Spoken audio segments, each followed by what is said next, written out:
রাসূলুল্লাহ সাল্লাল্লাহু আলাইহি ওয়াসাল্লামের ইন্তেকালের পূর্ব মুহূর্তে নবীজি সাল্লাল্লাহু আলাইহি ওয়াসাল্লামের কপাল মোবারক, চেহারা বারবার ঘামে ভিজে যাচ্ছিল। উনি বলেন, আমি বাটিতে করে পানি এনে দিছি।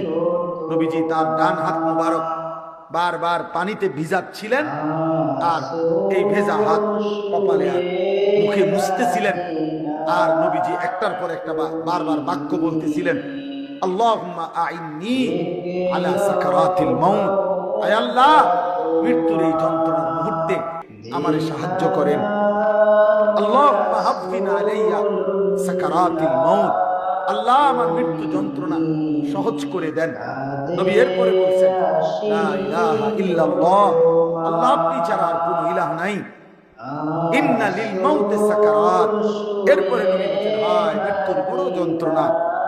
আমার মনে হইতেছিল নবী যেন বলতেছিলেন, হায় আল্লাহ, আমি এক নিষ্পাপ নবী, আমি আপনার মাহবুব, আমি আপনার বন্ধু, আমি আপনার কলিজার টুকরা, আমার আপনার এত প্রিয় মাহবুব হয়ে আমার মৃত্যুর যন্ত্রণাই যদি এমন লাগে আমার কাছে, আমার গুনাহগার উম্মতের মৃত্যু যন্ত্রণা কেমন হবে? আমার মনে হয় আর কি নবী যেন তখন এটা ভাবতেছিল।